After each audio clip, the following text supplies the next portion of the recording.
Ok. Muito bem, boa noite a todos, bem-vindos à nossa próxima matéria, penúltima. Estamos chegando já ao final do nosso curso. Quem ficou, ficou, quem venceu, venceu. Vamos para cima, em nome de Jesus. Não vejo a hora de ir para Santa Cruz para participar da formatura. Vai ser muito bonito. Glória a Deus. A matéria de hoje, diga, Jadson. Dá para entender nada direito não, professor. Nada muito bem. Alô, alô. É porque fica ecoando muito esse volume. Tá ruim aí? Fica um eco muito na sala. O microfone aqui não tá bom. Agora sim. Alô? Ah, pá, mas ficar assim não dá não, velho. Ficar assim não dá não, é. Pronto, pegue o cotonete. Pegue o cotonete da Johnson Johnson e vê se consegue melhorar.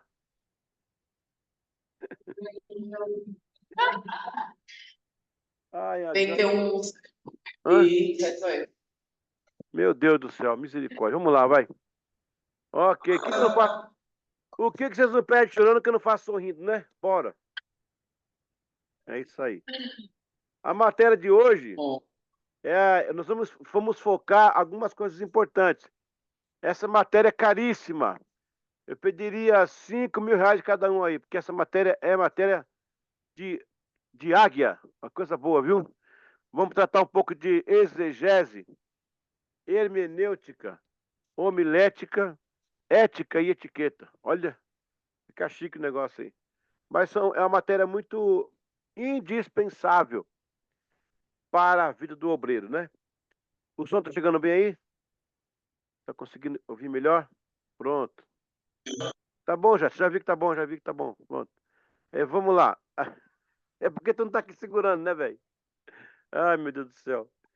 É o castigo, né, que eu tenho. Amanhã eu vou comprar esse microfone de novo aí, esse fone de ouvido mais uma vez. Vamos pegar aqui a apostila de uma vez, pra gente já ir direto no assunto. Eclesiologia interpretativa. A gente trabalhou a eclesiologia neotestamentária, né?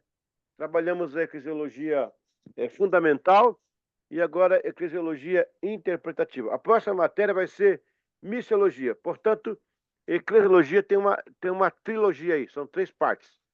Depois você pode rever esse material que é muito bom. Vamos lá então no que se trata aí a eclesiologia interpretativa. São 12 aulas, né? Aí, ó. Exegese e exegese diferente, tá? Hermenêutica, homilética, ética e etiqueta. Ok? Agora é a aula 1 da disciplina 11, exegese e etimologia da palavra. Vamos lá. Então vamos lá, o que é exegese bíblica? Porque exegese também consta em direito. Eu não sei na sala se alguém faz direito, espero que todos façam direito, né? Ninguém faça errado, mas se alguém faz direito aí, sabe que tem essa tese aí, essa palavra, né? A exegese dentro do direito, né?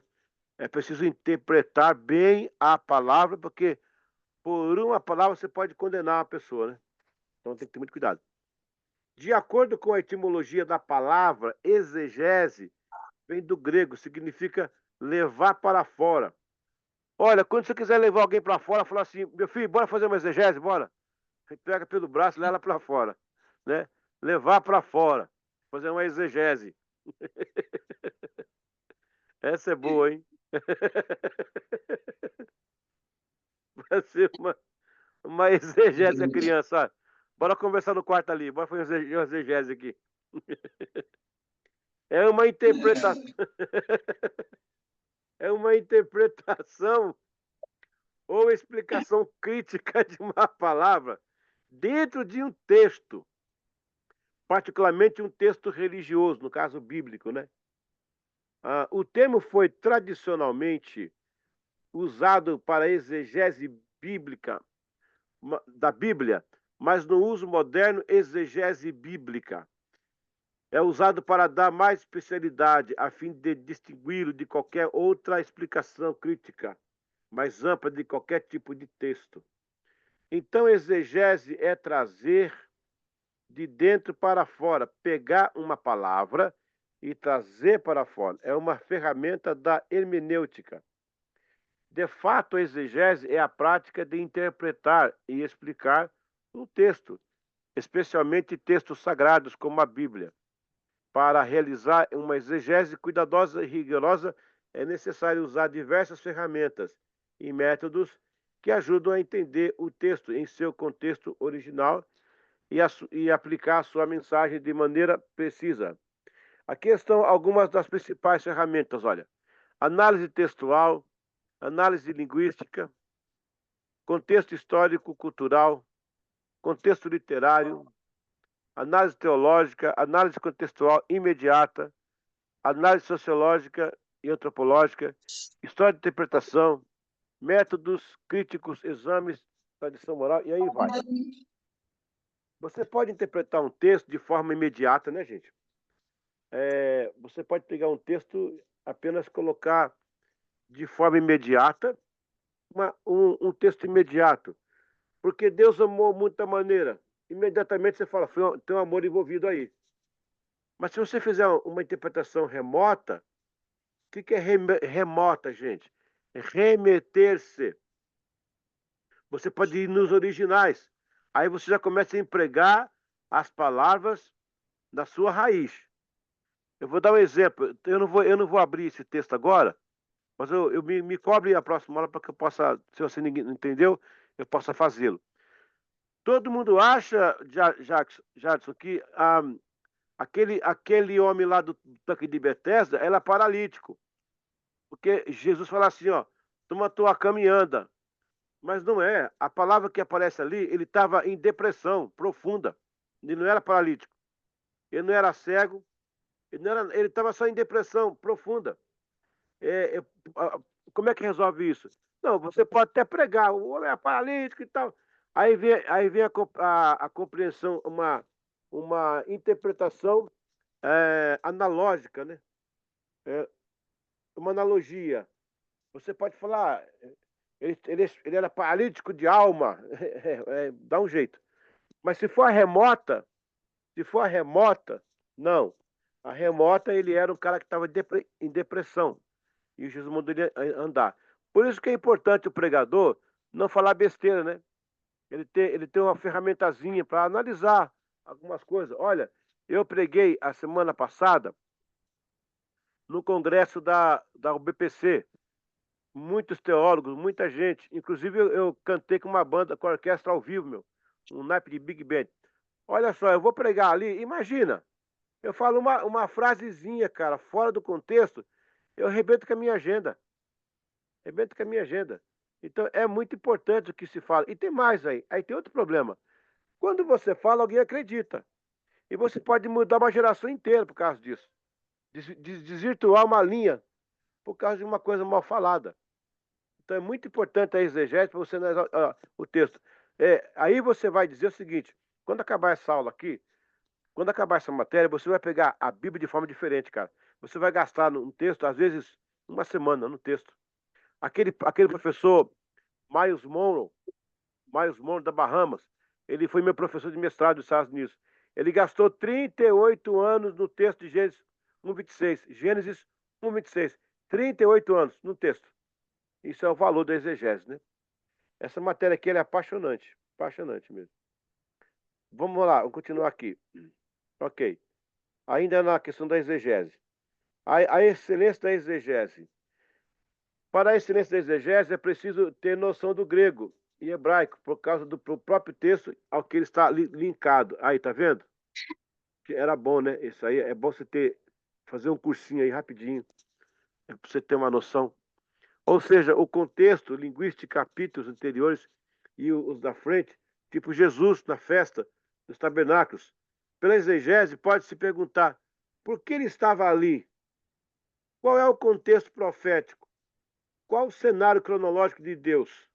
O contexto profético então, especificamente, é buscar uma palavra para abrir seus significados.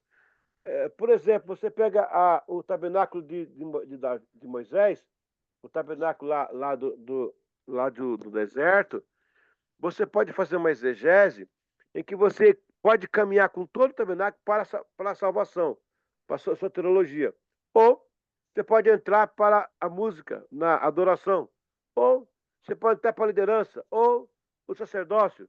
Cara, a exegese ela te abre um leque tão grande para você estudar com todo o recurso disponível até se esgotar dentro da matéria. Por isso que ela é excelente nesse caso, né?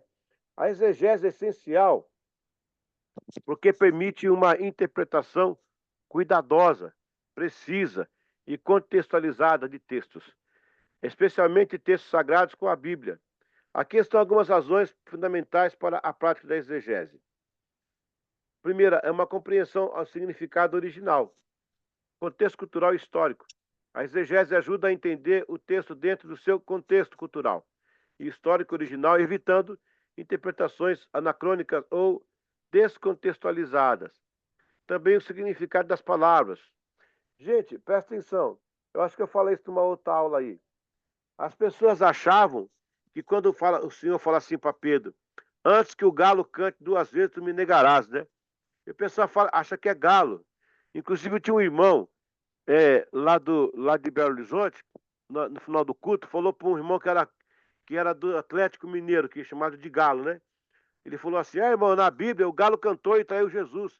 O Galo é de traidor, porque o apelido do time é Galo, né? Então o Galo é time de traidor. Mas não é Galo, não, rapaz. Galo é Galinium, que é uma trombeta, que era tocada. Não era galo. O galo, para começar, não tinha galo em Israel, porque era um animal impuro. Mas se você não faz uma exegese, você comete essa besteira. Entendeu? Ou então, um rapaz foi pregar no culto de jovens nosso, aí falou assim: eu vou falar aqui dos jovens da Bíblia. Os jovens. Ai, meu Deus do céu. Os jovens da Bíblia. Aí abriu o Salmo 119, aí começou a pregar. O jovem Aleph, aí falou do jovem Aleph. O jovem Bet, o jovem Gimel. Meu, Aleph, Bet, Gimel é letras do alfabeto hebraico. Tem nada a ver com jovem. Não é jovem. Ali são letras do alfabeto hebraico. É falta de interpretação do texto, rapaz. O outro brigou com o pastor, teve uma discussão muito séria, chegou em casa nervoso, sentou na mesa, falou: Deus vai falar comigo. Abriu a Bíblia, colocou o dedo em cima, estava escrito assim: Vai tu, Absalão, que era aquele filho de Davi, né? Vai tu, Absalão, né? O profeta falando para ele. Aí ele falou assim: Aí ó, Deus falou comigo: Vai tu e abre um salão. Ele abriu um salão e começou outra igreja. Ah, meu Deus do céu. Isso é porque não estuda no Bet Shalom, tá vendo? Aí, ó. São os erros crassos, né? Ok, evitar mal entendidos, acabei de falar. Interpretações escondidas. Opa, escondidas? Eu li rápido. Equivocadas. O texto, o texto escapou ali equivocada. Hermenêutica correta.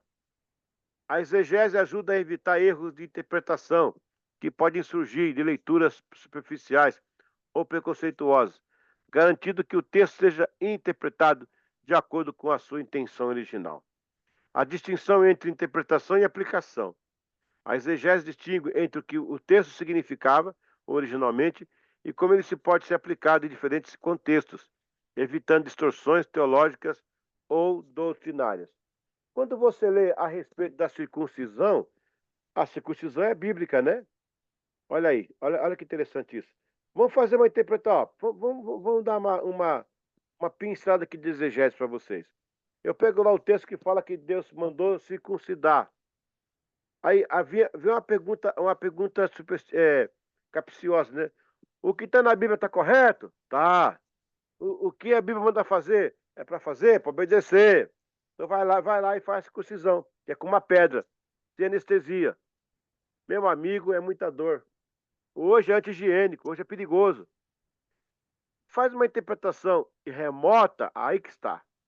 A interpretação remota vai te levar para o tempo de Abraão, para o contexto histórico, para as condições hospitalares que era mínima zero naquela época, para o contexto do sacrifício entre Deus e a nação de Israel.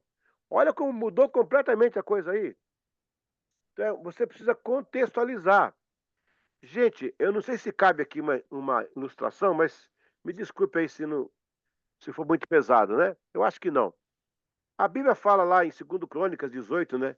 Que Elias jogou água no altar e mandou cavar um rego em volta do altar. Todo mundo sabe o que é rego, né? É uma vala, é uma vala. Só que a palavra rego também tem outras inclinações distintas.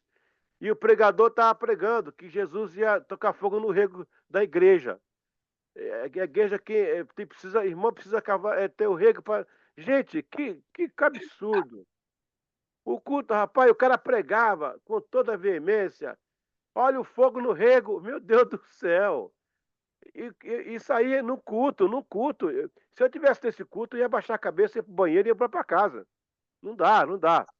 É o que falta da interpretação. Desculpa se a ilustração foi pesada, mas pra você ter uma ideia, para você tomar um choque para entender o que eu estou falando aqui.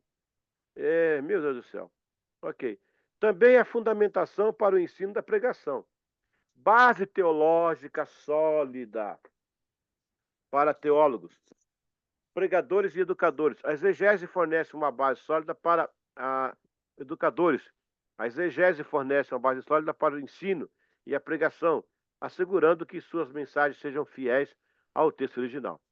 Aplicação relevante. A exegese permite que uma aplicação relevante e apropriada das escrituras ao contexto contemporâneo, respeitando ao mesmo tempo a integridade do texto.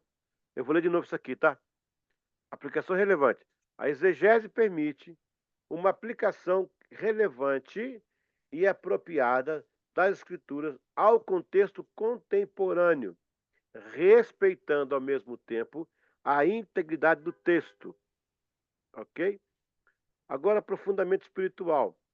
Entendimento profundo. A exegese não é apenas uma ferramenta acadêmica. Ela também permite que os leitores desenvolvam uma compreensão mais profunda e espiritual do texto, o que pode enriquecer sua fé e prática religiosa. Discernimento. Ao interpretar o texto com rigor, a exegese ajuda os crentes a discernir melhor a vontade de Deus e a viver de acordo com ensinamentos bíblicos. Respeito à tradição. Diálogo com a tradição. A exegese coloca o intérprete em diálogo com a tradição interpretativa da comunidade de fé, permitindo que a interpretação seja informada pela sabedoria acumulada ao longo dos séculos. Pessoal, olha só, eu fui pregar na África, tá? Eu preguei 21 dias na África. A região que eu fui, que é a região de Kedougou, como é que é? Kedougou, Baracê, as coisas assim. Ficava já na divisa do Gâmbia, lá no centro da África. Eles nunca ouviram a palavra pão. Gente, tem uma buzina aqui que está incomodando, hein? O que será que é? Tá ouvindo aí? Meu Deus do céu. Tá amarrado. Tá amarrado. Sai! Aí, eu fiquei lá 21 dias pregando. Eles não sabiam o que era a palavra pão. Eles não conheciam o celular, eles não conheciam a luz. Gente do céu. Você sabe o que foi que eu fiz? Não dê risada, se rir, eu vou tirar um ponto daí da prova, hein? Eles tinham a mandioca. A mandioca era a base deles. E eu preguei, contextualizei, Kennedy. Eu falei, Jesus Cristo é a mandioca da vida, em vez do pão da vida. Pode rir, Jato, pode rir. Professora, tira um ponto dele, viu? Tira um ponto de Jato isso aí, tira um ponto dele. Olha, rapaz, eu pregando lá, Jesus é a mandioca da vida. Porque era. Mas é o contexto. Era o contexto deles. E não adiantava eu mostrar um pão para eles, um pão francês. Olha um pão francês. Eles não sabem o que é isso. Nunca comeram. Então eu tive que contextualizar. Isso é uma espécie de interpretação que você dá ao texto, respeitando o quê? Nesse caso, gente, qual é o diferencial? É a mandioca ou é o pão? Não. A mandioca e o pão são alimentos básicos. Então, o objeto da interpretação, olha, isso aqui é papo inteligente, hein? o objeto da interpretação não era a essência do produto, e sim a base rudimentar de alimentação, que poderia ser outra coisa. Vai que fosse jaca, vai que fosse pera. Jesus é a pera da vida. Para que o interlocutor tenha condição de entregar ao destino final uma compreensão mais lúcida do que ele está falando. Está pegando? Isso que é interessante na exegese. Só que você não pode abusar, né? Você não pode abusar disso. É uma questão de uma emergência que você interpretou ali aquele texto. Finalizando a parte 1. Continuidade e renovação através da exegese, a tradição interpretativa pode ter tanto continuada quanto renovada, assegurando que os textos sagrados continuem a falar de maneira viva e relevante às novas gerações. Qual é o propósito da exegese? O propósito da exegese é ajudar você a ler, pensar e respeitar e escrever sobre a Bíblia. Essa pergunta pode cair na prova, tá? O propósito da exegese é ajudar você a ler, pensar a respeito e escrever sobre a Bíblia de forma criteriosa, sistemática, usando algumas dessas estratégias como comuns. Estratégias comuns. Essa ferramenta foi projetada primariamente para um intenso e preciso estudo de uma pequena parte. Uma breve narrativa, salmo, um lamento, um oráculo profético, discurso, parábola, história de um milagre, visão ou argumento de um capítulo, consistindo a maioria em não há mais do que alguns parágrafos interligados. Ainda assim, o termo técnico para análise cuidadosa de um texto bíblico é exegese, do verbo grego exegestai, que significa conduzir para fora, exestai, conduzir. Tarefa da exegese. Nesse capítulo, iremos considerar a tarefa da exegese e pesquisar o método proposto nesse livro. Exegese é, portanto, uma investigação. É uma investigação das muitas dimensões ou tramas de um texto particular. É o processo de fazer perguntas ao texto, questões que são muitas vezes provocadas pelo próprio texto, tipo, o que está acontecendo aqui? Em determinados casos, essa pergunta é suficiente para ser útil, completá-la, para dar a esta questão básica uma forma maior e mais substancial. Os exegetas devem aprender a gostar de fazer perguntas.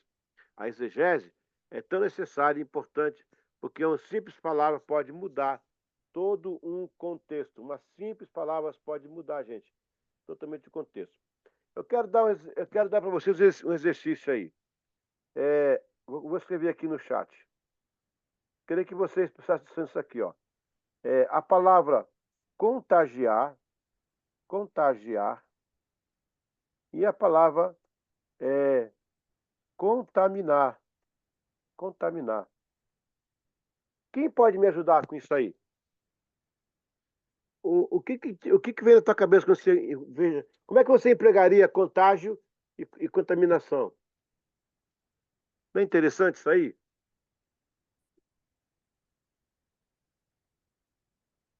Dá uma ideia que o primeiro é positivo e o segundo negativo. Bom, você tem, a senhora fez uma interpretação imediata. Muito bem, parabéns. Agora eu vou fazer uma interpretação remota. O contágio também é ruim. Né? Uhum. Sim. Tá pegando? Uhum. Em primeira fase, o pregador, quando pega a palavra, ele lê um texto por cima, ele tem essa ideia romântica. E a irmã não está errada, não. Fiz a leitura correta. Bateu o olho, contágio, contaminar. O contaminar está muito mais pejorativo, né? Mas o contagiar também. O contágio da conjuntivite, contágio por uma gripe, né? Tá vendo que interessante isso? Cabe ao pregador. Professor, Sim, pode falar. o contagiar ele não seria quando, é um exemplo, se for uma enfermidade, a gente passa adiante, proliferar aquilo. E o contaminar é quando a gente, exemplo, descobre uma coisa e acaba se contaminando de maneira despercebida. Sei lá, foi para uma floresta, um mosquito, acabou infectando a gente e a gente foi contaminado pela doença daquele mosquito. Um exemplo. É por aí. Você acabou de fazer uma interpretação contextual e cultural. Isso aí dá pano para manga. Por isso que é importante quando você interpreta um texto. É muito importante você direcionar a palavra o mais perto do seu original ou da sua ortodoxia. É muito sério pregar a palavra, gente. É muito sério pregar a palavra. Quando você abre a Bíblia e fala assim, ó, vou pregar a palavra do Senhor, tem que ser do Senhor, não pode ser a sua, não. É do Senhor mesmo. Então tem que ser o mais perto possível para você entender. É por isso, Jades, que no direito da jurisprudência, né, a exegese é um tema focal para os advogados, para os juristas, né? A exegese já está no topo, se não me engano, da interpretação, porque uma palavra interpretada errada, rapaz, você vai ter uma série de consequências, de resultados, né? O pessoal faz confusão, por exemplo, o crime doloso e o crime culposo, né? Dá a entender que o culposo, que é sem intenção de matar, ele também o cara teve intenção também. A gente pensa assim, é culpa, culposo. Mas aí vai caber a interpretação. É por isso que nossa Suprema Corte, lá em cima, tem criado a sua própria exegese, né? Hoje o Brasil não tem uma Constituição. O Brasil é privilegiado. Tem 12 Constituições. Uma que estava aí há muito tempo e agora tem 11, né? Porque cada um faz a sua exegese e aplica em cima daquilo que pensou. Vamos parar por aqui, senão daqui a pouco vai cair vai cair minha live aqui também. Vamos lá. Mas Deixa, não é? Eu não estou errado, não, rapaz. Estou certo. Eu não. O Brasil inteiro está certo, mas tem 11 que está caminhando errado ali. Vamos continuar aí. A parte número 2, vamos ter uma pausa depois. Agora vem a exegese. Agora é o contrário. A exegese, cara, é o contrário. Vamos lá. Na mesma dinâmica de retirar um texto do contexto para estudar, como faz a exegese abre um caminho que insere um texto ou palavra que seja conveniente à interpretação do comentarista. É uma forma de inserir uma interpretação muitas vezes herética. Olha, ainda ontem eu ouvi um cara perto de mim no culto. O pastor mandou responder assim, o pastor mandou repetir, né? No mundo três aflições, mas tem de bom ânimo. Eu venci o mundo. E o cara do meu lado falou assim, ó, e vós vencereis também. Ok, subentende-se que sim. Subentende-se que sim. Mas não está no seu texto original essa frase. E vós vencereis também. O cara ainda coloca no português, né, erudito, e vós vencereis também. Subentende-se, está implícito no texto, está implícito que vós vencereis também, mas não está numa interpretação nem imediata pô, podemos considerar remota. Podemos considerar remota. Eu tenho medo disso. Mas aí, ó, o pessoal amputa texto, corta texto. Eu vou dar outro exemplo, aquele de Romanos, né? Todas as coisas cooperam para o quê? Você lembra? Todas as coisas cooperam para o bem daqueles que amam a Deus. Agora continua o texto. Continua o texto. Daqueles que andam segundo o seu propósito. Então não vem com essa que tudo coopera, não, cara. Tudo coopera, não.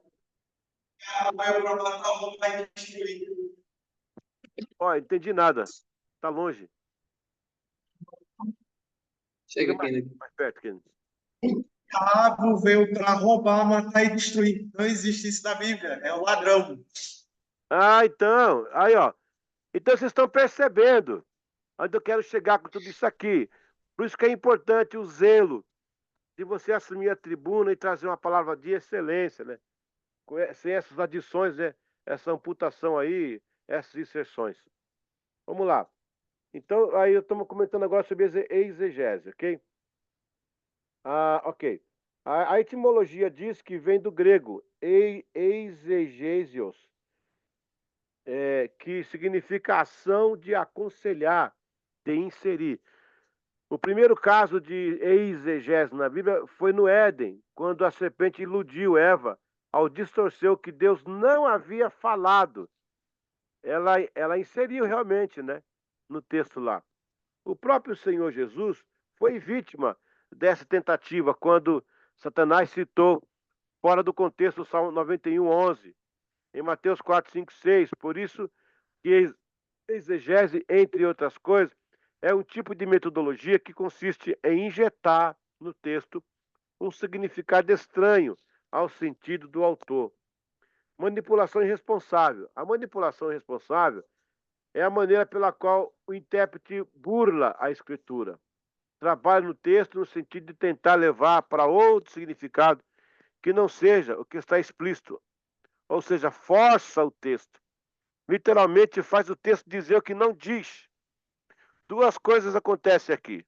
Ou o intérprete está assumindo uma atitude realmente contrária ao texto, ou desconhece o que o autor realmente está querendo dizer. Assim, ele deveria antes fazer uma exegese. O interessante é que tem a exegese interpretativa cognitiva. Alguém já pensou, por exemplo, no que teria sido o espinho de Paulo? O espinho na carne de Paulo. Todo mundo comenta isso. Mas que espinho que é esse? Já ouvi várias explicações. Neste caso, como a Bíblia não é clara, então não se deve aplicar uma exegese onde não existe. Mas há uma exegese cognitiva. Eu tenho que pegar o que Paulo está falando e olhar para a vida de Paulo e encontrar em Paulo algumas consequências que podem tentar interpretar o que seja o espinho na carne. O meu ver, eu não vou ensinar para vocês isso, isso é uma coisa minha pessoal. Para mim, o espinho na carne de Paulo era a lembrança constante dos irmãos que ele matou antes de aceitar Jesus. Porque Paulo, ele permitiu a morte de muitos irmãos.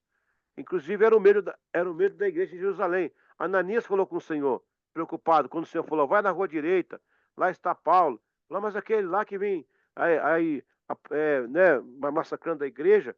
O apóstolo Paulo consentiu, cara, no apedrejamento de Estevão.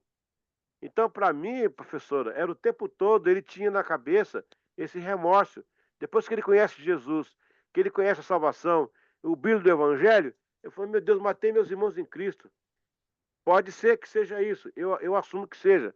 Outros dizem que porque ele não era casado, ou não tinha menção de esposa, outros dizem que é porque ele tinha um problema no olho, né? Lá em Romanos fala que a carta a Romanos ele não escreve, né? A carta a Romanos ele ditou, foi o teste que escreveu, e assim vai. Aí é uma interpretação, é uma exegese cognitiva. Só que, só que nesse caso, pessoal, quando a exegese for cognitiva, você não pode assumir um lado. Eu jamais vou assumir esse lado. Gente, a espinho de Paulo era isso. Eu não posso. Eu tenho que dar caminhos também de outras ideias, que eu acho que tem consenso. Essa matéria é muito profunda. Tem hora que você. Eu quero fazer que vocês entendam melhor, mas desculpa aí, tá bom? Pode falar, Jati.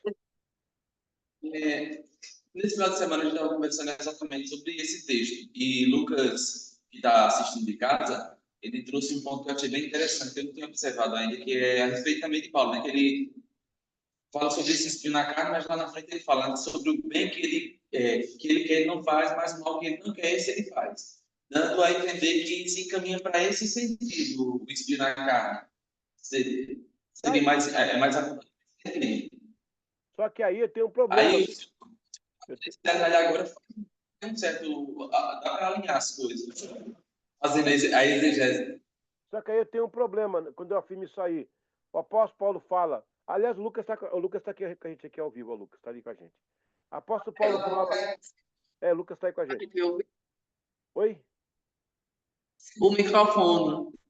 A gente ouve. Oi, tô por aqui. Diga lá. Então, na verdade, nesse caso aí, quando fala que o bem que quero fazer não faço, aquilo que eu queria não, que eu faço não quero, isso é o começo da carreira de Paulo. Paulo que está começando sua carreira, ele menciona isso no capítulo 7, se não me engano, de Romanos. Vai para o capítulo 8 já fala nova criatura. Mas o espinho na carne vai acompanhar ele até o fim da vida. Pode ser que seja isso? Bom, se foi isso, ele venceu. E se não foi, então você tem que explorar os vários caminhos. Eu não posso afirmar diretamente que seja isso, entendeu? Olha, a exegese cognitiva, ela vai se aplicar muito a Apocalipse, sabe? Apocalipse tem um monte de interpretação, mas muita. Você tem que abraçar, é igual o Billy Graham falou, abrace por fé aquilo que você mais entende por fé. É isso. Aquilo que você mais entende por fé. Tem que abraçar esse momento. Quer falar, Lucas? Não, né? Não, então, é só para falar sobre essa pregação, sobre essa pregação que eu trouxe uma ministração sobre justamente esse espinho na carne de Paulo. Realmente, e é porque eu estava vendo algumas coisas na internet e uma das coisas que eu vi, possíveis explicações seriam essas, entendeu? Certo. Eu vi a questão do olho, que o senhor falou também, que tinha problema na visão, né? Eu Sim. vi também a questão do mensageiro de Satanás, que seria tipo, sei lá, alguma tentação ou alguma opressão que Paulo sofria, entendeu? Eu trouxe assim nesses vários lados, porque obviamente a gente não tem como cravar o que seja, de fato, né? O espinho É, na carne, né? exatamente. A gente não tem como cravar 100%, mas eu trouxe nesse sentido, né? E a pregação que eu trouxe foi justamente que, tipo, o espinho não é necessariamente o importante, mas o importante é a minha graça te basta, né? É porque É, mesmo em meio aos problemas da vida, a gente sabe que a graça do Senhor nos basta. Foi esse o sentido da palavra que eu trouxe, entendeu? ok. Muito bem, Lucas. Eu acho que esse é o caminho mesmo. Lucas, alguém tem dúvida que o sangue de Cristo foi para salvar o pecador? Não. Não. Não, Não. não. Então podemos fechar o assunto aí, podemos fechar, certo? Então, aí você faz uma exegese no texto sobre o sangue, o valor do sangue, o sacrifício, o pecador, você fecha o texto e fecha o assunto. Então, por isso que é importante essa academia aqui, gente, de pregador. Eu louvo a Deus pela Igreja Beth Shalom, pela oportunidade de estar aqui ensinando teologia, porque é isso aqui, você vai criar uma classe de excelência, pessoas de excelência, pregadores de excelência, né? Você não precisa pregar a sua retórica, não tem que ser aquela que seja a retórica de Cícero, não é isso que eu estou falando, mas que você traga um conteúdo que esteja embasado, é o mais importante. É isso que é importante, entendeu? Vamos lá. Vamos encerrando aqui. Glória a Deus. A segunda parte, o isolamento textual. O isolamento. Então, isso aqui é outra coisa importante. O isolamento textual, quando ignora o contexto. Todos os textos bíblicos são pautados em duas premissas. A, processo, isso pode cair em prova, tá? Processo histórico, local, data, personagem e evento. B, processo linguístico, interpretação direta e interpretação remota. Contexto investigativo, dedutivos. Eu deduzo que. Eu deduzo que. As inserções culturais. Ao ignorar tudo isso, geralmente o intérprete está construindo um pretexto e um pós-texto ideológico. O que também acontece o que também acontece que o intérprete pode estar deixando de dar a devida atenção aos parágrafos pré e pró-texto. E por fim, falta vincular o versículo ou passagem a um contexto remoto e imediato. Quando uma interpretação passa no paralelo do texto fiel e o ignora para implantar paralelismo doutrinário, então essa exegese não merece a nossa atenção. Anote, por favor, eu vou colocar aqui no quadro, ó, eu estou sem o quadro aqui, mas no chat, como que os pregadores wesleyanos se comportavam para trazer as mensagens. Era uma ordem de John Wesley. É o chamado quadrilátero wesleyano. Quadrilátero Wes. Isso aqui é uma aplicação que você pode pôr na sua vida, tá? O quadrilátero wesleyano. O Wesley dizia o seguinte: para você pregar o evangelho, tem que ter 4 bases. Primeira base é a Bíblia. A segunda base é a razão. A terceira base é a tradição. A quarta base é a experiência. Muito bem. Esse é o crivo do pregador wesleyano. Quando ele vai pregar uma coisa, ele faz 4 perguntas ao texto. Ele faz 4 perguntas à sua mensagem, na verdade. Essa mensagem é bíblica? Esse é o primeiro ponto. Se ela for bíblica, prossiga. Essa mensagem ela tem razão, ela tem noção, não é uma coisa nóia, é uma coisa assim, é interessante, pessoal, não é uma viagem na maionese, né? É uma coisa assim que é compreensível, tem razão de ser, tem noção. Então tem razão, então bora para o próximo. Essa mensagem, ela está atrelada a uma tradição ou eu vou chocar meu público? Eu vou dizer que agora o pastor pode pregar de tamanco, né? Agora o pastor pode pregar de tamanco. Não, não é costume de pregar de tamanco. A gente não tem costume de pregar de tamanco. Não está na tradição. Não, eu não estou dizendo aqui, gente, que é tradicionalismo, mas tradição, que é aquilo que é costume fazer sem chocar a comunidade. A última pergunta é: o que eu vou pregar, ela é fruto de uma experiência com o Espírito Santo? Pronto. Se eu for, o que eu for pregar é bíblico, tem razão de ser, de ser, né? Tem razão, né? Tem tradição, é experiência, é fruto de experiência, então pode pregar. Eu estou apto para pregar. Interessante isso aí. Anote isso aí, porque é uma regrinha que eu aplico até hoje na minha vida. Muitas mensagens eu não preguei porque não tinha contexto bíblico, embora fossem maravilhosas, né? Mas não tinha contexto bíblico. Dedutivas e indutivas. Falta de chave dedutiva e o erro da atitude indutiva. A Bíblia se completa e se harmoniza em si mesma. Quando ocorrem textos obscuros, o exegeta busca ignorar a capacidade bíblica de interpretar a si mesma e lança mão de interpretações onde os textos obscuros não são interligados em chaves bíblicas para interpretar as escrituras. Geralmente divagam na correlação das ideias. Muitas vezes cabe uma dedução, porém a exegese, querendo forçar o texto, começa a induzir. O que é a indução do texto? Eu não sei quem que ouviu falar aqui que Maria Madalena era prostituta, era pecadora. Não é, gente. A pecadora é outra pessoa. A Madalena, pelo contrário, a Madalena era uma senhora de respeito. Inclusive, a cidade de Magdala, ela é tipo uma governanta. Era mulher de influência nessa cidade. Não era pecadora. A pecadora é outra pessoa. Aí o pessoal vai confundindo as coisas aí, vai pregando essas coisas, vai, né, enxertando a Bíblia, colocando texto onde não tem e vai por aí afora. Por isso que é importante o estudo minucioso para você não dar a interpretação incorreta. A exegese ideológica, vamos terminar aqui. A insistência em uma ideologia. O estudioso Joel Silva diz o seguinte: quando se está comprometido em um sistema ou ideologia, não são poucos obstáculos que o exegeta encontra quando a interpretação da Escritura afeta os cânones doutrinários e as tradições de sua denominação. Essa questão agora aí do gênero, né? O pessoal quer enfiar versículo para tentar tapar o sol com a peneira. Por outro lado, até as ímpias religiões e seitas encontram falsas justificativas bíblicas para ratificar suas heresias. Kardec citava a Bíblia para defender a reencarnação. Muitos movimentos sectários torcem as Escrituras. Utilizar as Escrituras para apologizar um sistema ou ideologia pode passar de uma exegese para uma heresia aplicada. Então, a coisa começa, pessoal, com a exegese. Logo em seguida, torna-se uma heresia aplicada, por causa da má interpretação do texto, ou uma interpretação à revelia.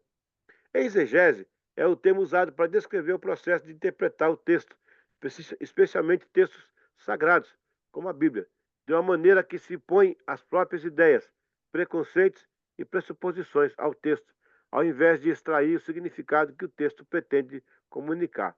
Também o pessoal pega partes do versículo, corta, amputa algumas partes, né? Para essa que eu falei agora aí de Romanos, né? Tudo coopera para o bem. Ah, irmão, você bateu o carro, coopera para o bem. Olha, mas o texto fala que é aquele que é segundo o seu propósito. O irmão estava sem carteira, o irmão estava sem prática. E aí, coopera para o bem? Deus pode até tornar o mal em bem, mas não é esse caso aí, não. Tá? A interpretação está errada. Tem que tomar muito cuidado. Característica da exegese: interpretação subjetiva. A exegese ocorre quando o intérprete projeta seus próprios pensamentos, sentimentos e crenças ou preconceitos do texto, ao invés de tentar entender o que o autor original queria dizer. É verdade. O cara pega para ele, emprestado o texto para alimentar o que ele está pregando. Meu Deus do céu. Falta de contextualização. Diferente da exegese, que se preocupa em entender o texto, dentro de seu contexto cultural, histórico e literário. A exegese tende a ignorar esses fatores, resultando em uma interpretação que possa ser distorcida ou inadequada. Às vezes as pessoas aplicam os textos para situações que não tem nada a ver com aquilo, não. Passou longe o significado. Mas os caras usam aqueles textos, né, para fazer isso. Por exemplo, o pessoal fala assim, vamos dar... Está escrito que Israel passou 7 vezes lá em Jericó, para derrubar Jericó. Vamos andar 7 vezes em torno da cidade. O outro pega um helicóptero e enche de óleo, cara, e sai jogando óleo na cidade. Oh, meu Deus. Oh, Jesus, tem misericórdia. Acho que os anjos dão cada risada, cara. Acho que os anjos riem muito, né? Com essas coisas. O pessoal tem cada ideia. Agora foi ungido aqui em São Paulo o príncipe apóstolo e a princesa apóstola, sei lá, apostila, será que é aquilo? É brincadeira. O pessoal, acho que é a mulher do apóstolo, é apostila, apostolesa, acho que é isso. Bom, eu não tô. Apóstola, né? Não, gente, por favor, eu tenho que respeitar, né, o pessoal que usa o termo. É só foi só para divertir um pouquinho aqui, porque o pessoal também viaja, né? Ai, ai, ai. Forçar uma aplicação moderna. Usar um versículo bíblico para justificar uma ideia moderna, sem considerar o contexto original. Oh, meu Deus. Desconsiderar o contexto histórico. Interpretar um texto antigo com base em ideias ou conceitos que surgiram muito depois do período em que o texto foi escrito. Meu Deus, é isso aí, ó. A importância de evitar a exegese. Para garantir que o texto seja interpretado com precisão e que o significado original seja respeitado, é essencial evitar a exegese e adotar uma abordagem exegética, que busca entender o contexto em seu contexto e extrair seu significado verdadeiro. Enquanto a exegese busca extrair o significado do texto, a exegese impõe o significado ao texto, muitas vezes sem considerar o que o autor original queria comunicar. Deixa eu ensinar uma coisa para vocês que eu aprendi com meu amigo, o pastor Cícero Malafaia. O Malafaia é um amigão, gente boa demais. Ele me ensinou uma coisa que eu quero ensinar para vocês também. Tem hora que você está pregando, por exemplo, quando eu falo de João, da ilha de Patmos, em que Cristo apareceu a ele e mostrou o Apocalipse, eu costumo dizer que antes que o Senhor faça isso, eles tiveram uma conversa de amigos. E aí, João, como é que você está?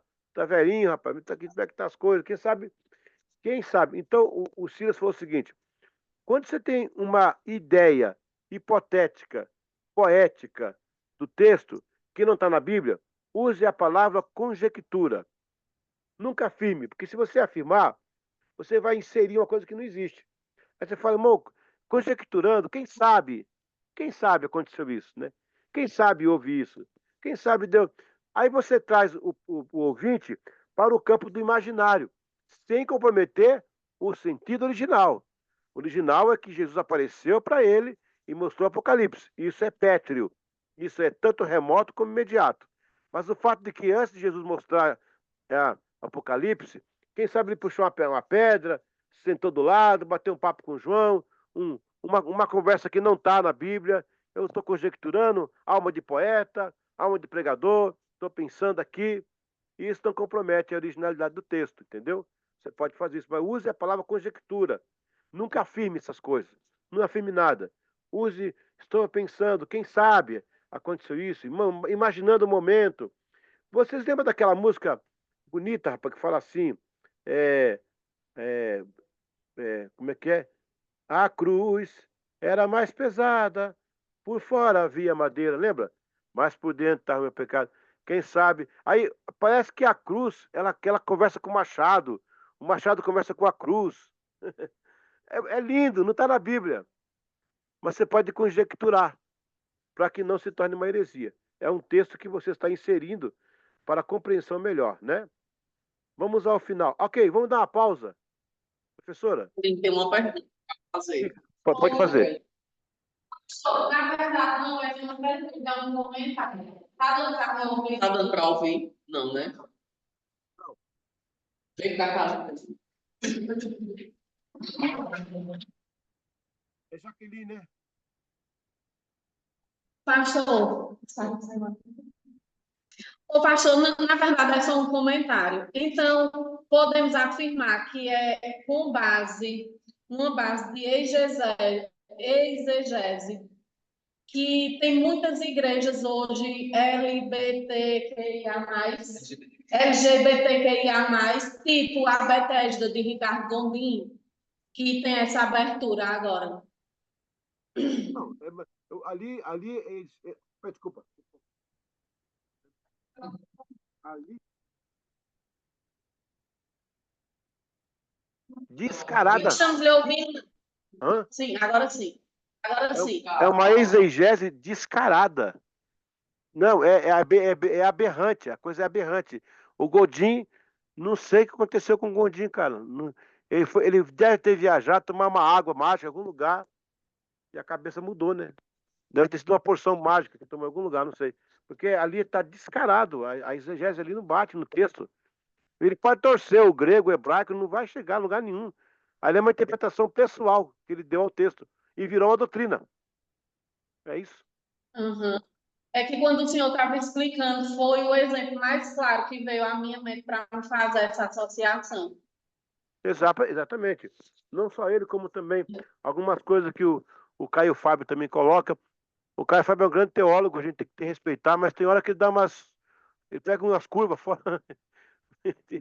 É difícil, né, cara? É difícil. Por isso que é bom ficar mais perto do ortodoxo, do original.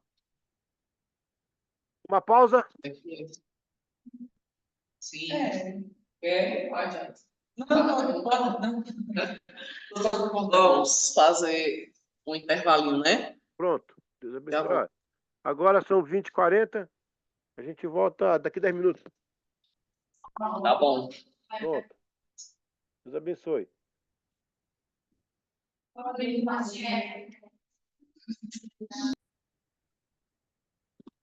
Ô, professor, hoje tem pouco aluno, né? Faltou muita gente hoje. Tem poucos hoje. Poxa, que pena, hein? Uns 10. Espero que eles assistam, né? Amém. É. Mas quem tá aí, vamos prosseguir. Vamos para a terceira parte agora? Vamos lá para a terceira parte, para a gente ir caminhando para finalmente. Agora o processo de interpretação. Bom, a gente terminou aí, pessoal, a ideia da exegese. Ficou alguma dúvida para trás aí? Da exegese, da exegese, a questão da interpretação do texto, da palavra. Na verdade, gente, uma grande diferença entre a hermenêutica e a exegese é que a hermenêutica se comporta mais com o texto em si, sabe?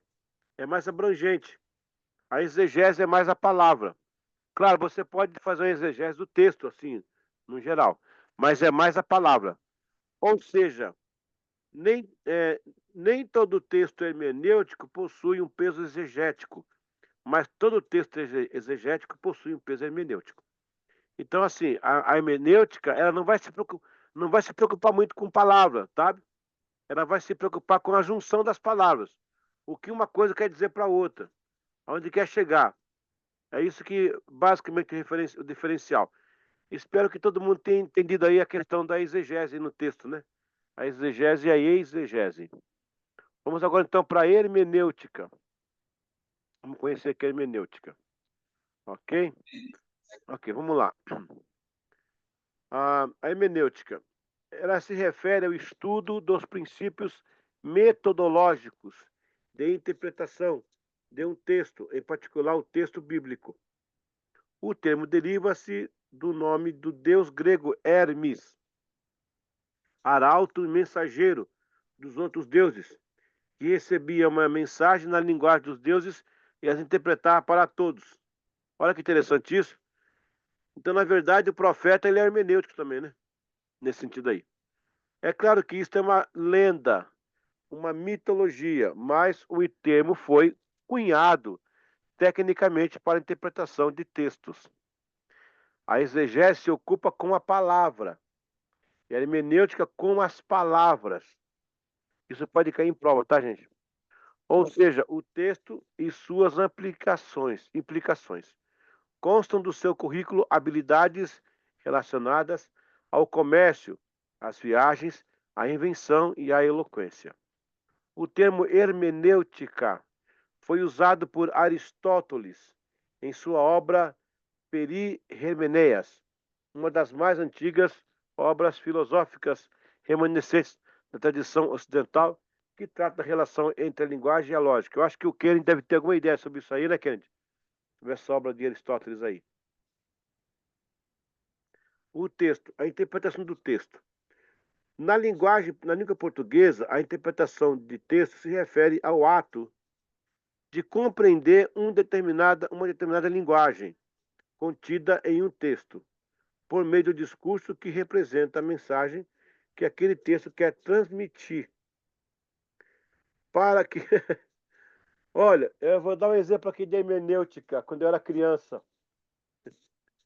Minha mãe dizia assim, ó, em casa a gente conversa. Por favor, interprete a frase. Quem pode interpretar para mim a frase aí? Em casa a gente conversa. Ela está se referindo a um diálogo mesmo? Tá, Jades? O que você acha? É uma... é uma pizza, né? É uma pizza. Lá em casa a gente conversa, né? Alguém tem mais algum exemplo aí de hermenêutica?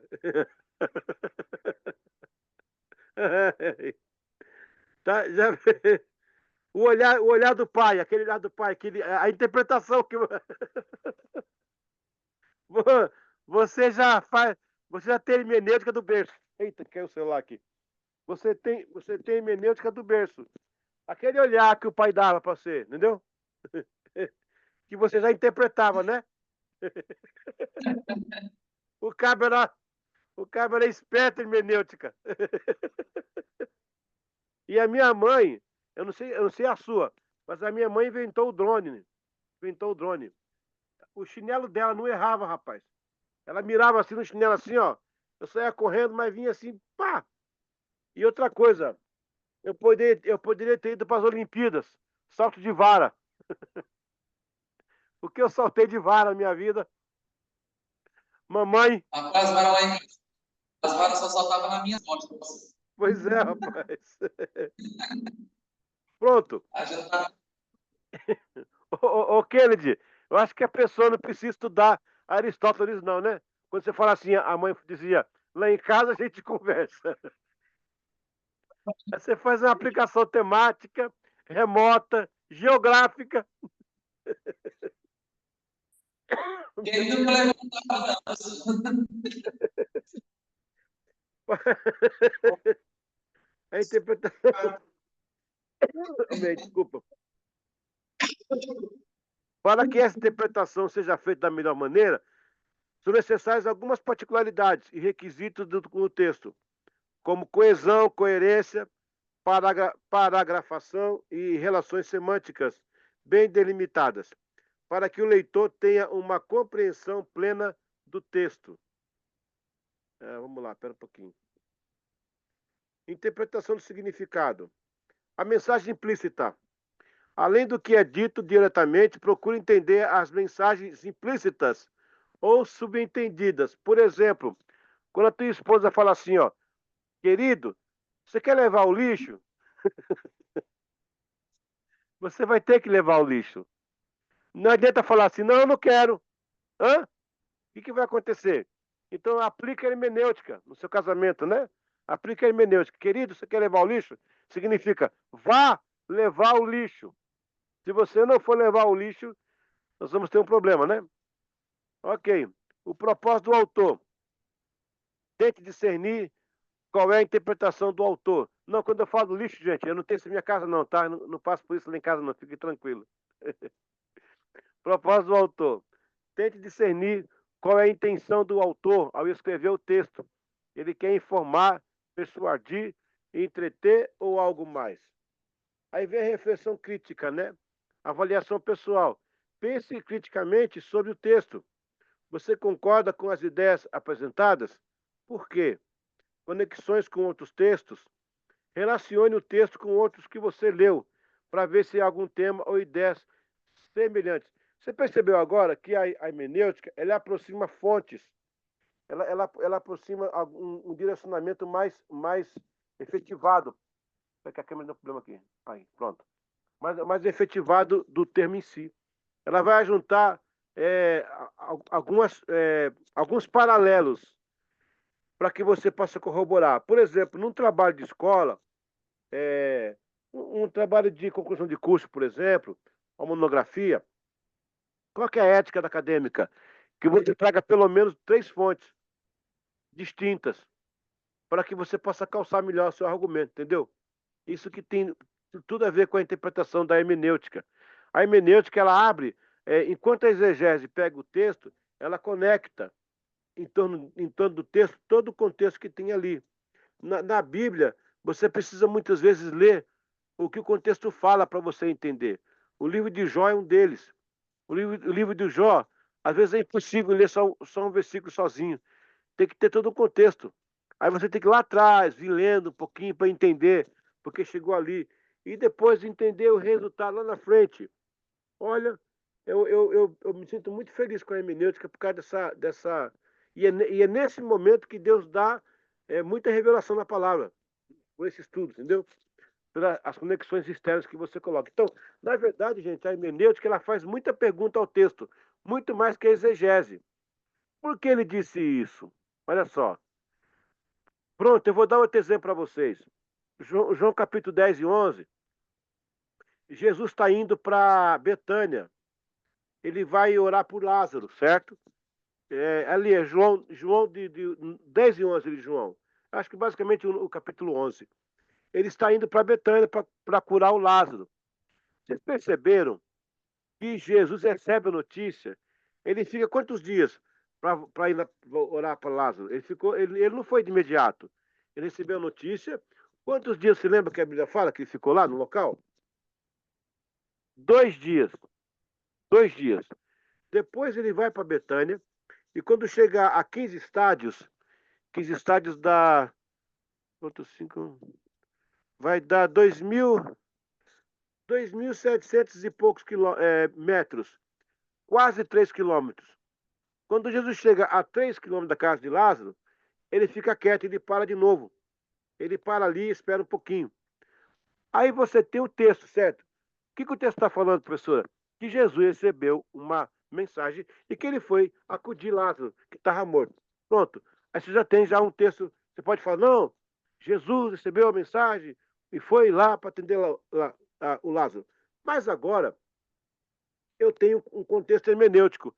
A pergunta que eu faço ao texto nesse momento, por que Jesus parou? Aí, Lucas, me vem na cabeça, por que Jesus parou?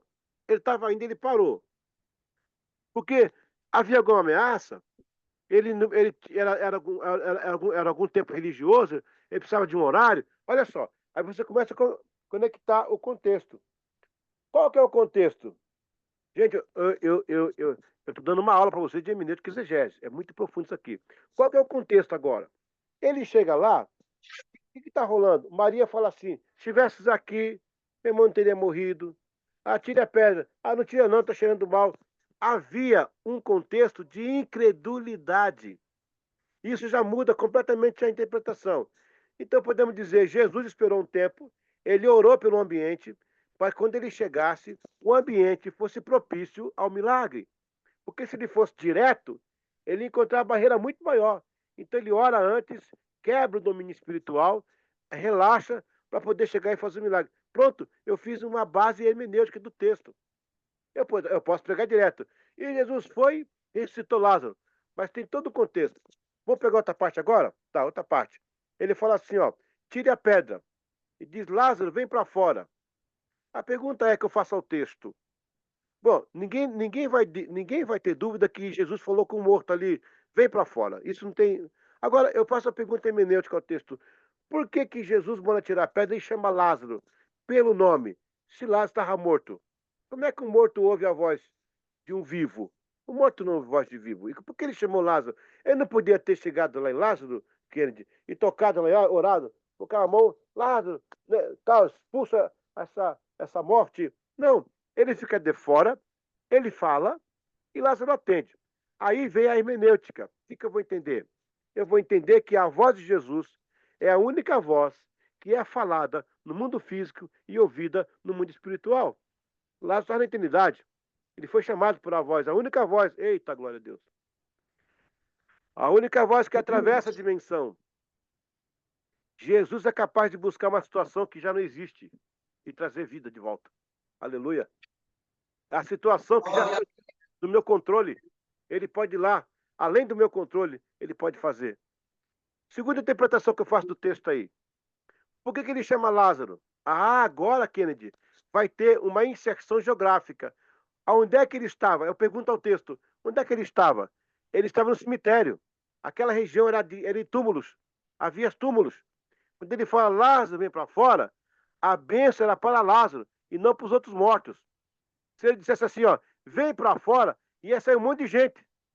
Ia aparecer gente do quanto é lado, até em Toritama. Ia um monte de gente.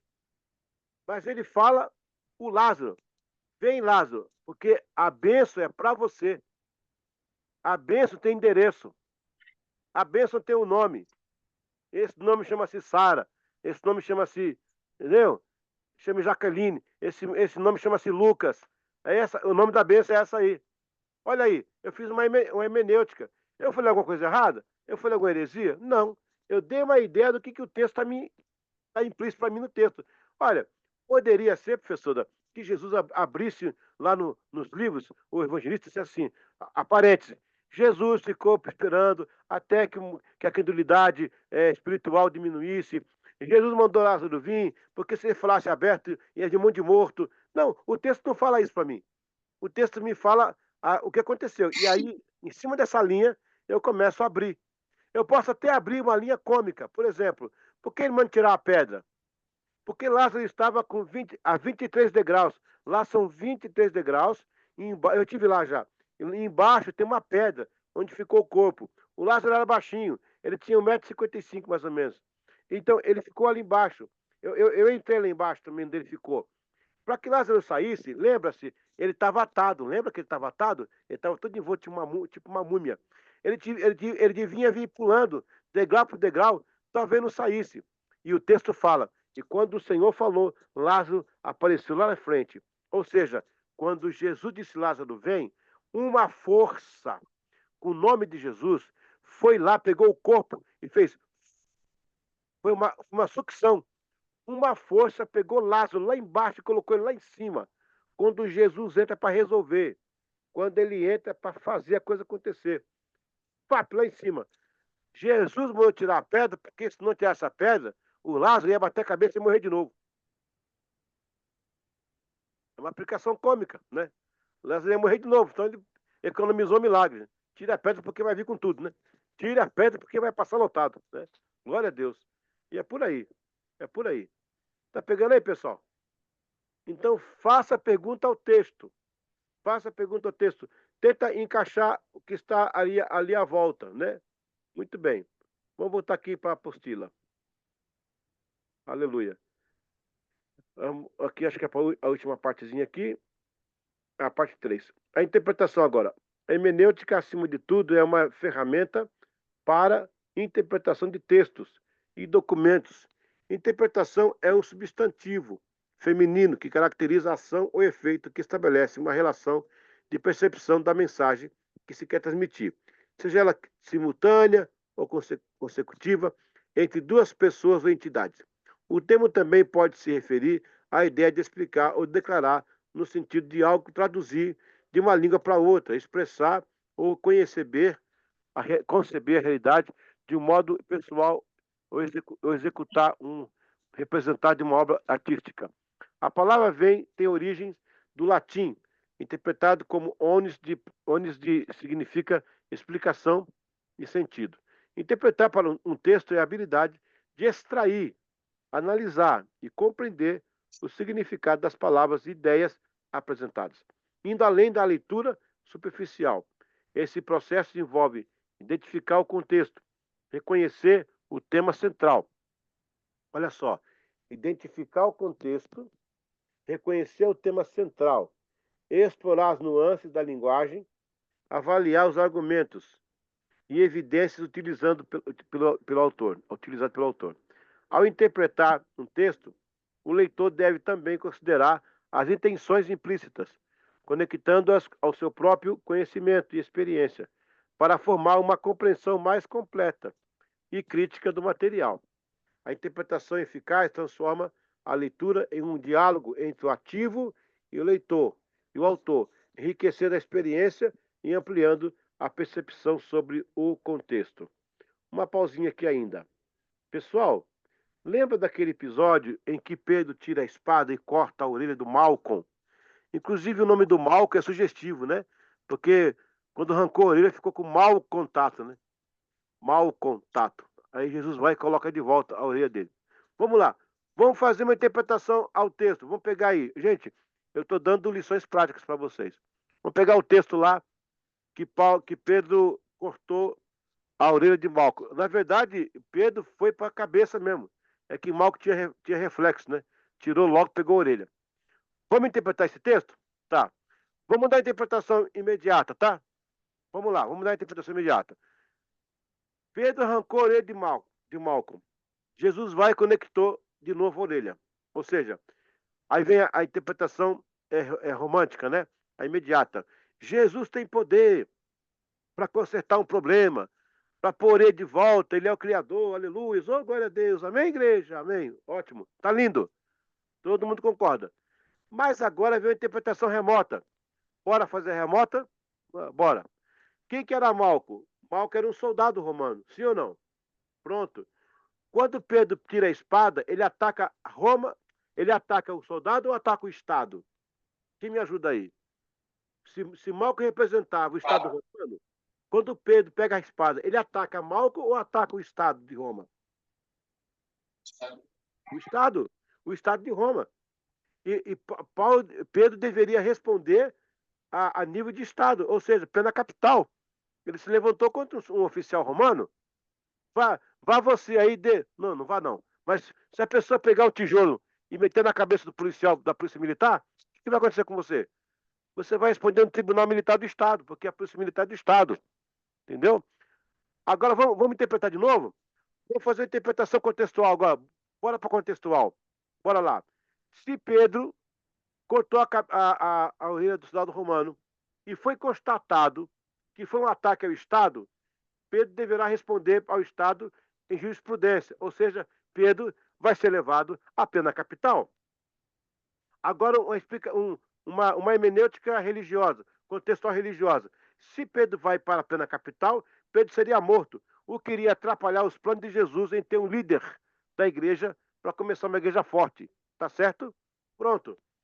Vamos agora à interpretação teológica. Quando Jesus pega a orelha e põe de volta, ele está tirando a evidência de um crime. Não é um simples cura, não. Como fez a interpretação imediata. Ah, ele curou. Amém. Só que Jesus, professora, está tirando a evidência de um crime, a evidência material. A evidência material, que é isso aí da cadeia, dá problema. A evidência material. A orelha estava ali cortada. Ele põe de volta. Aí, se fosse abrir uma investigação, o que a investigação ia falar assim? Bora lá, quem foi a vítima? Foi Malco. Vem cá, Malco. Mostra a orelha que foi cortada. Aí mostra que aqui foi cortada, que Jesus colocou de volta. O que a investigação vai falar? A investigação? Eita, essa está melhor que a outra. Porque, na verdade, quem pôs de volta foi o Criador, o que criou a orelha. Então, Jesus, ele tirou a evidência de um crime.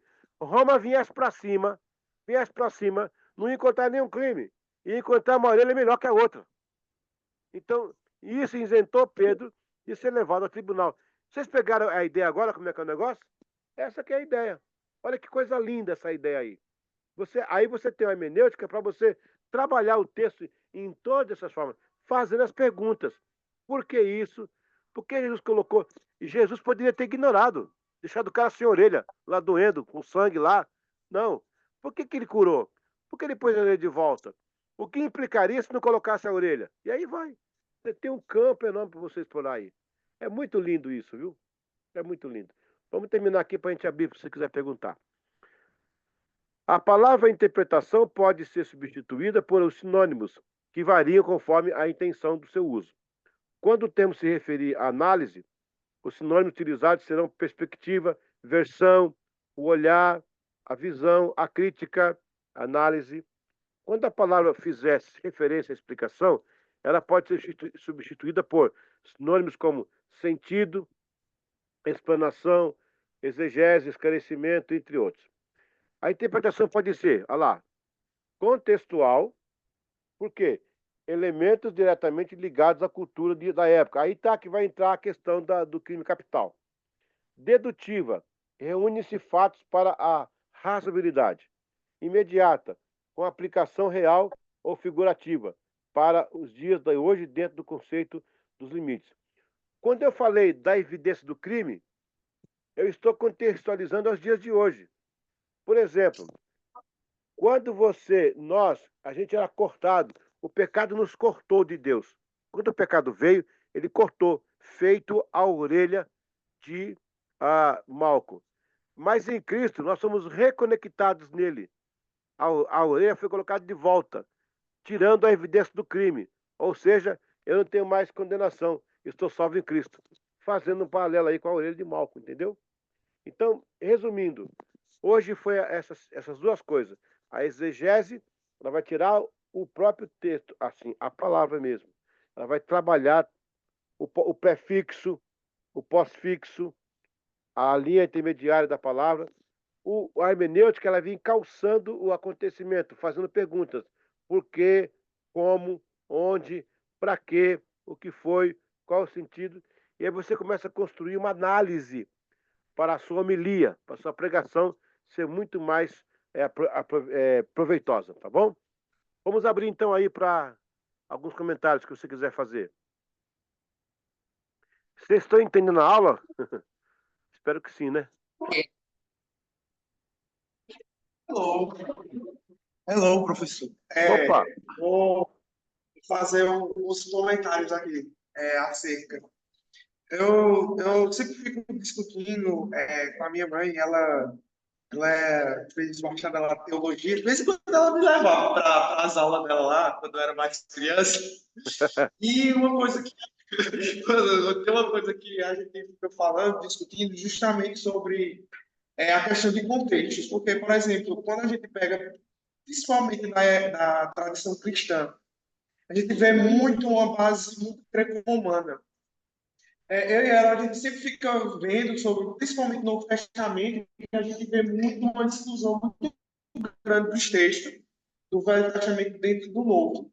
E que muitas vezes a gente retira, por exemplo, alguns contextos históricos e culturais, e até mesmo, é filosófico, obviamente, filosófico, né, cultura sapiencial de lá, e a gente acaba retirando isso. Eu vejo, por exemplo, muitos textos do Novo Testamento que têm uma base, por exemplo, no Velho, e que a gente tira totalmente, porque parece até que passa, colocando assim, a gente tem uma certa de vergonha de dizer que aquela parte ali é de uma cultura que é judaica. Assim, é uma visão que eu vejo, assim, uma rejeição muito grande, assim. Então, eu acho, assim, uma das coisas que eu sempre vejo, principalmente quando vai se analisar o texto, é que eu acho que a gente tem que resgatar um pouco da cultura, não aplicar, né, obviamente, que a gente teve toda a questão, mas pelo menos olhar o ponto de vista histórico e cultural, principalmente desse povo, porque é desse povo que a gente está falando. Então, isso é um ponto. Outro ponto sobre a questão da interpretação bíblica e da sistematização, principalmente na questão da leitura, uma das questões que eu vejo muito que dificulta muito o entendimento bíblico é que a gente pegou um costume, pelo menos aqui na cultura brasileira, não sei, em outras comunidades cristãs, que a gente pega muito e interpreta as coisas muito por pedaços. Por exemplo, as pessoas elas não lêem o livro inteiro da Bíblia, porque, por exemplo, você pega o livro inteiro da Bíblia, ele está falando sobre um assunto corrido, ele está falando sobre uma determinada pedaço, obviamente tem suas diferenças, e o que acontece? A gente pega aqueles versículos, aqueles pedaços e fica brincando.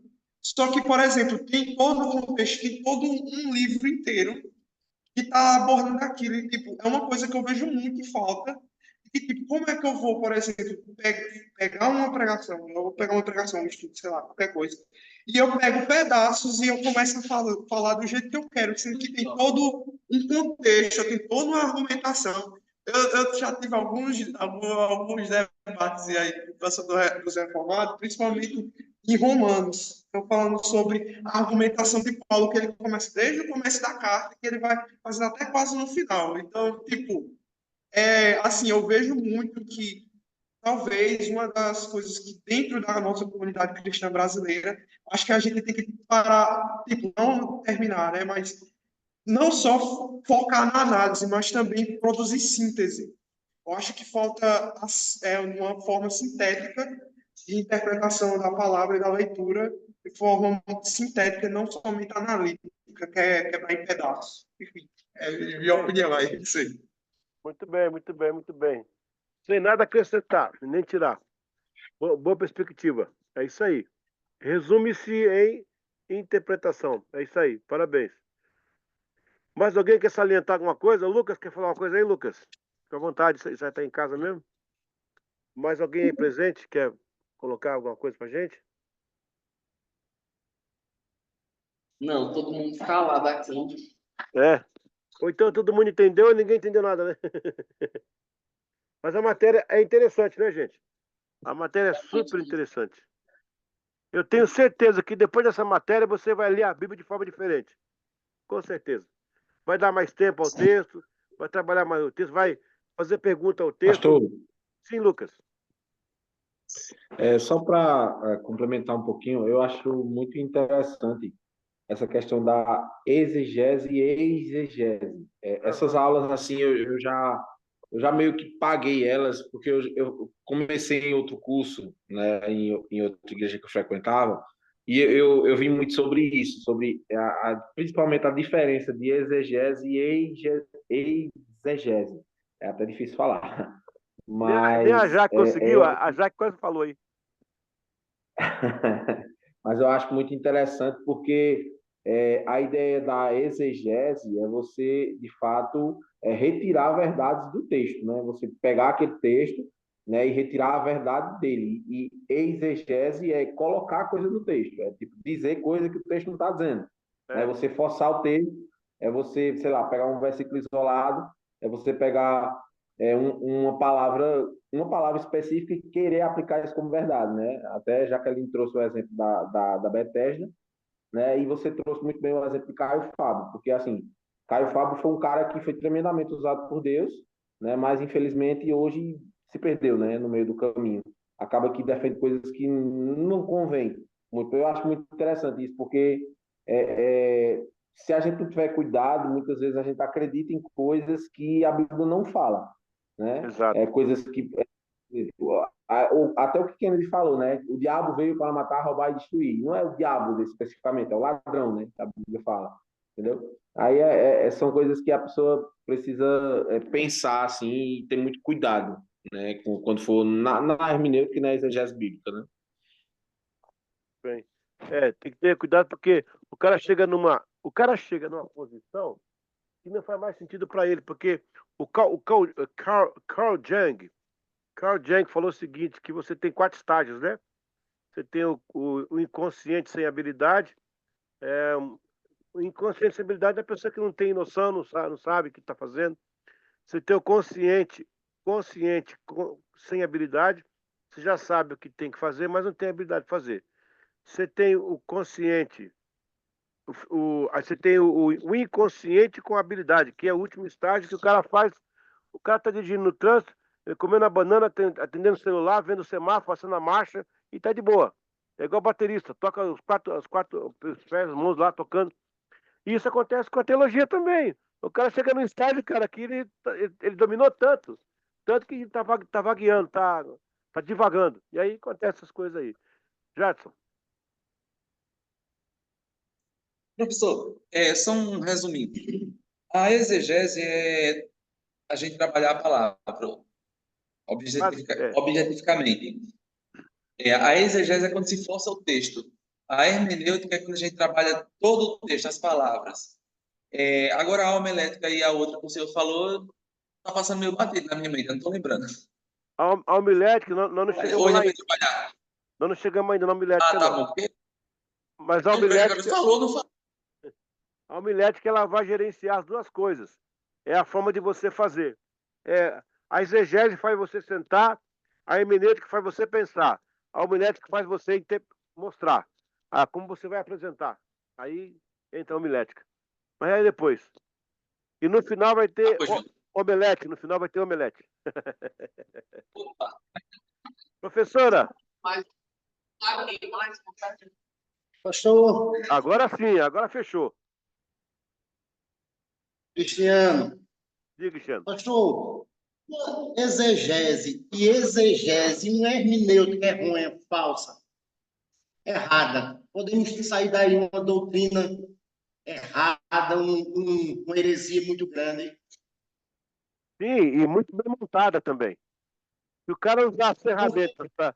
Quando o cara usa, o Cristiano, a ferramenta da exegese para impor uma doutrina, o cara vai longe. E tem coisa que a Bíblia não dá muita clareza. O cara faz peripécia com a palavra, entendeu? É perigoso demais. Não sei se o pastor viu esse vídeo, uns irmãos aqui, que viralizou. É um vídeo do pastor que eu gostava muito dele, que é de René Kivitz, que ele pega aquele texto da mulher samaritana Sim, e eu não sei se o pastor viu esse vídeo, né? Ele está com uma plateia muito grande e ele ali faz uma é. hermenêutica toda Exegese. vergonha. Isso. Ele pega o texto e fala até nisso, assim, diz que quando Jesus fala, diz, mulher, olha,